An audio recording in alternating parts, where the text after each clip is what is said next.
అది MLA version. అయితే MLA వివరణ ఇచ్చినా సరే శాంతించట్లేదు జూనియర్ అభిమానులు. ఎమ్మెల్యే ఆఫీస్ ముందు జూనియర్ ఎన్టీఆర్ అభిమానులు ఆందోళన చేశారు. ఎమ్మెల్యే దగ్గుపాటి ప్రసాద్ ఫ్లెక్సీలను చించేసి నిరసన వ్యక్తం చేశారు. జూనియర్ ఎన్టీఆర్కు ఎమ్మెల్యే క్షమాపణలు చెప్పాల్సిందే అని చెప్పి డిమాండ్ చేస్తున్నారు.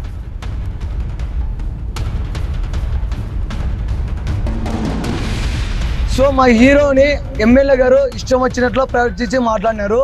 ఆయన ఏదో ఉద్దేశించి మాట్లాడాడో మాకు తెలియదు. మా హీరోకి రాజకీయానికి సంబంధం లేదు. మా హీరో గత 15 ఏళ్ళప్పుడు చెప్పాడు, స్టేట్మెంట్ ఇచ్చాడు.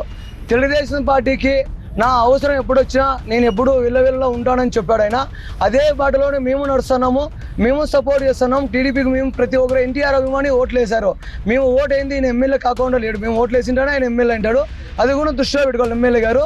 అనవసరంగా ఎన్టీఆర్ జోలికి వస్తే బాగుండదు. ఇది ఇంకొకసారి పొరపాటున ఏమైనా మాట్లాడినా మేము మొదలుపెట్టము. 4 గోళ్ల మధ్యలో పోయి క్షమాపణ కోరితే మేము ఒప్పుకోము. బహిరంగంగా మాకంటూ జిల్లా రాష్ట్ర స్థాయి కన్వీనర్ ఉన్నాడు, మా రాయలసీమ అధ్యక్షుడు ఉన్నాడు, ఎన్టీఆర్ ఫ్యాన్స్ ఉన్న టౌన్లో. వాళ్ళ ముందర వచ్చి ప్రెస్ మీట్ పెట్టి ప్రెస్ మీట్ ముందర ఆయన క్షమాపణ కోరాలని మేము కోరుకుంటున్నాం.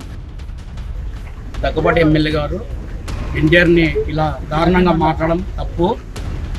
అందరి మధ్య మా ఫ్యాన్స్ అనేది ఉంటుంది కాబట్టి అందరి మధ్య లేకొచ్చి క్షమాపణ చెప్పాలని డిమాండ్ చేస్తున్నాం.